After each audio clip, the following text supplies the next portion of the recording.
Hello, kumusta? My name is Ali. Welcome back to my channel.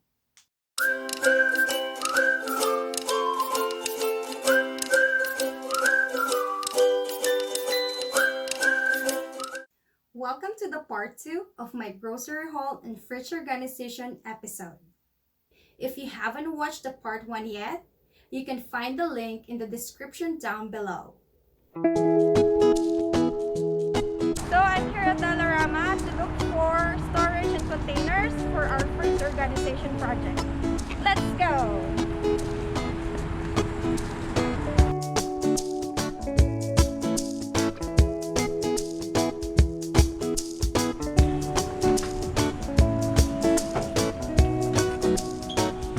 This is the area for organization's bins and container. And when you're at the store, make sure you follow the line for everyone's safety. Let's go.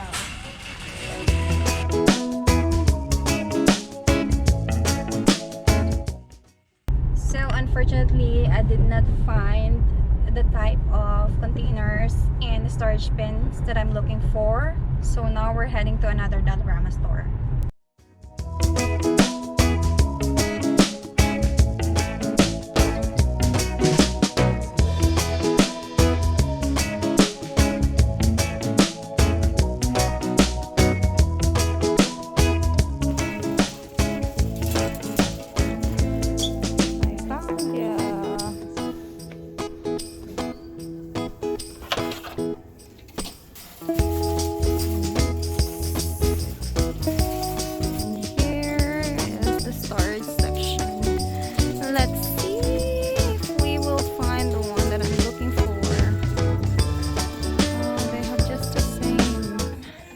To maintain 2 meters of physical distancing between customers.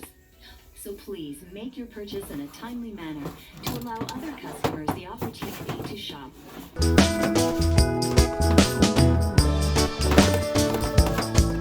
This is really pretty.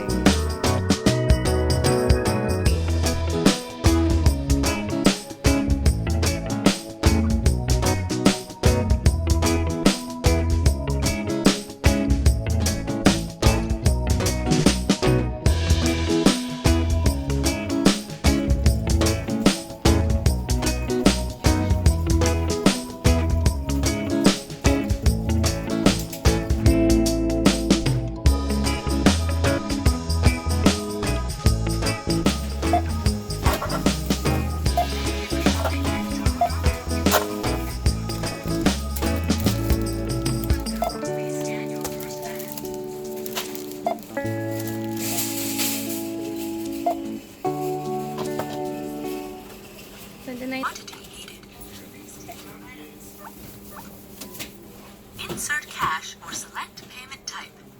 Use PIN pad to complete transaction. Yep. Let's go.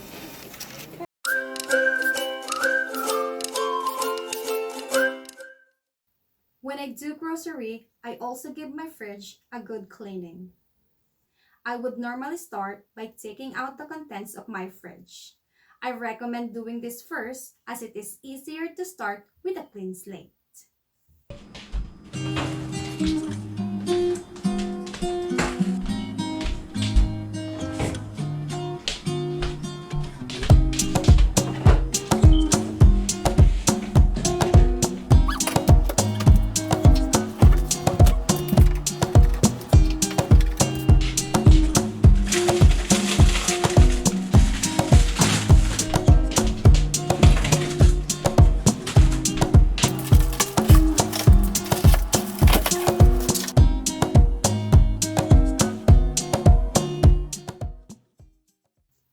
Next is to clean your fridge. In here, I am giving my fridge a quick wipe using a clean damp cloth. At this time, I don't see the need to do a deep cleaning. But if you feel that your fridge needs it, please do so, because that just means you know in your heart it needs one.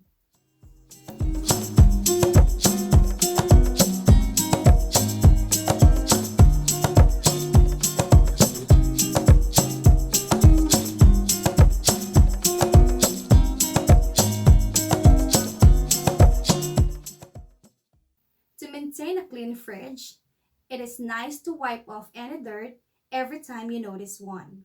Remember that giving your fridge that nice 3 to 5 minutes quick cleaning will save you from doing a bigger task.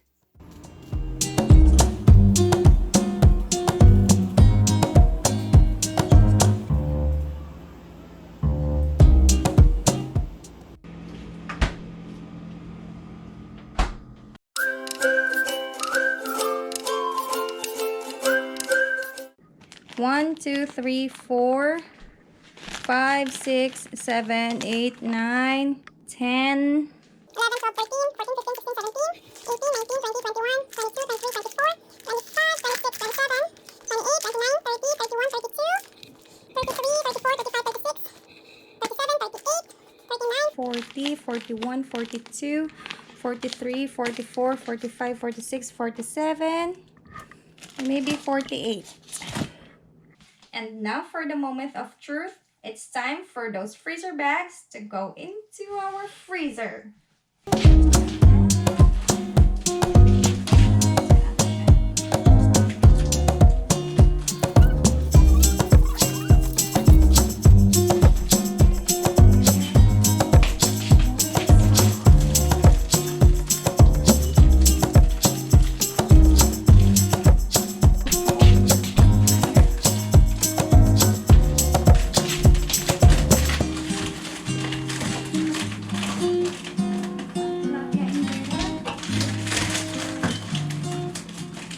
Every now and then, I test if I'll be able to close the freezer door.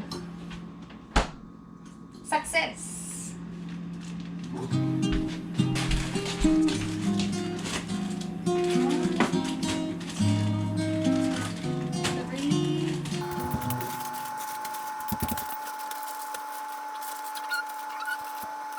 Let's test again. Good. So I lied. I still have sausages and a pack of hot dogs from a previous grocery. And let's just say this is just one. And another one. So 48 plus 2, I was able to fit in 50 inside my freezer. And I actually have a space for ice cream.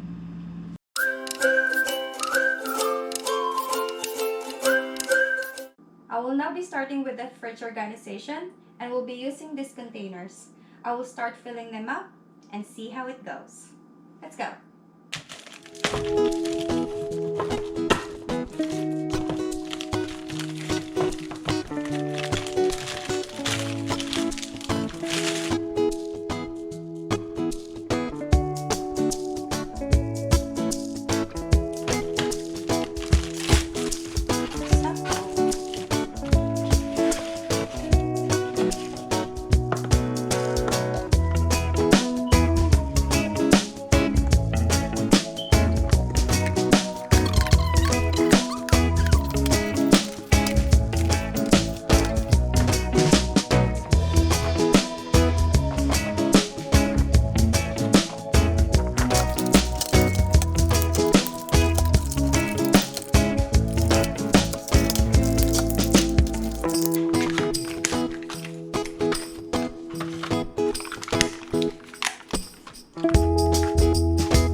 Now it's time to fill up our fridge.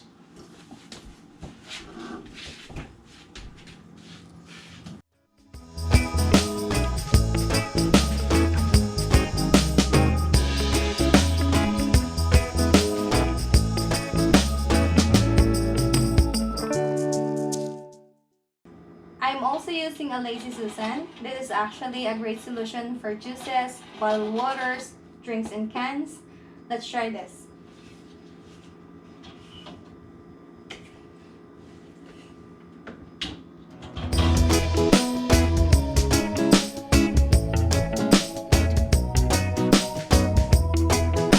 So you see, every drink is accessible from the front, and you can actually use the back as a storage of your extra drinks. Okay, next. If you have extra supplies of the same items, you can use the back of the fridge to store them.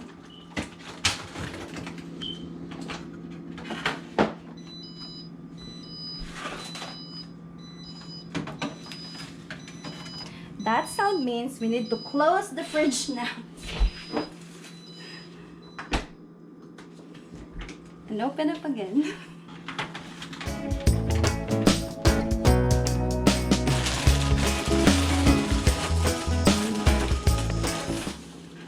I have a tip to share. So that you don't deal with too much stains on your fridge bins, you can actually put a liner on it. And here, I'm using a paper towel. Usually, this paper towel will absorb the moist from the vegetable.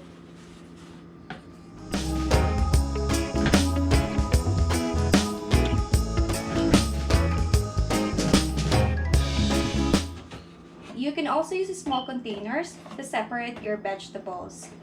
This one is just a to-go food container that I'm reusing. Okay, and it fits perfectly in my bins. This box contains a surprise for myself. I haven't been checking my tomatoes for a few days. I had to harvest them earlier than usual because of the risk of frost. They were greens when I harvested them, and they are from my backyard. Let's see.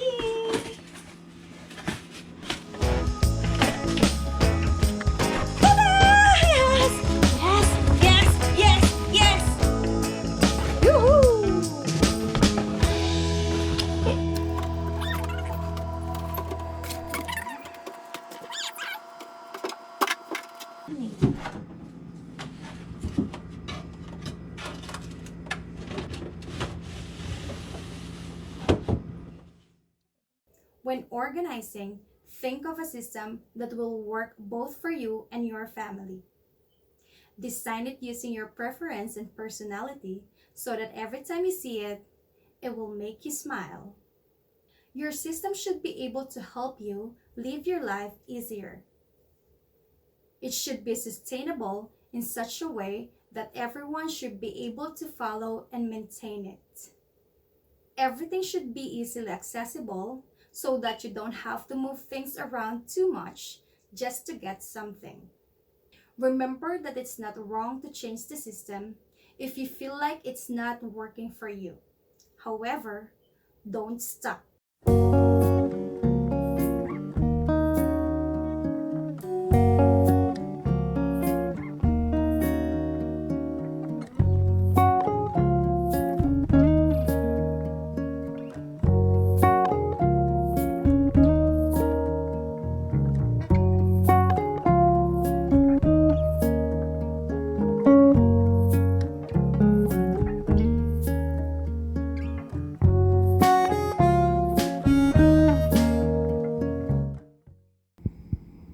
Thank you for joining me as I organized my fridge.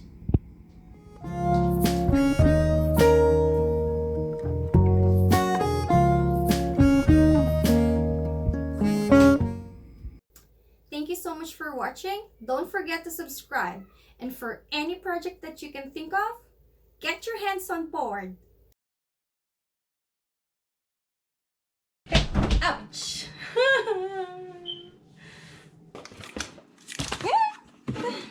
Like taking out the contents of my fridge.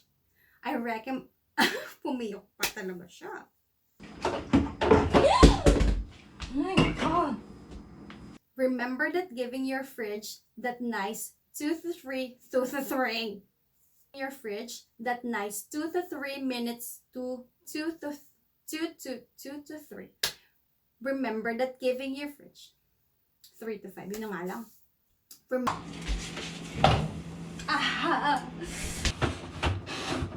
Oops. Ayaw sumara! Fail. Failed. You can also use a small. You can also use a small. I have a tip. Tumawa. Kala mo madaling mag-vlog ah.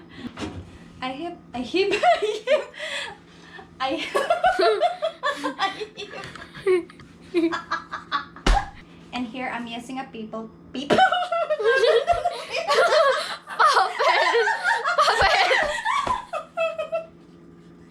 Naging papel. Paper. In English yun to. Paper. Tama naman! People!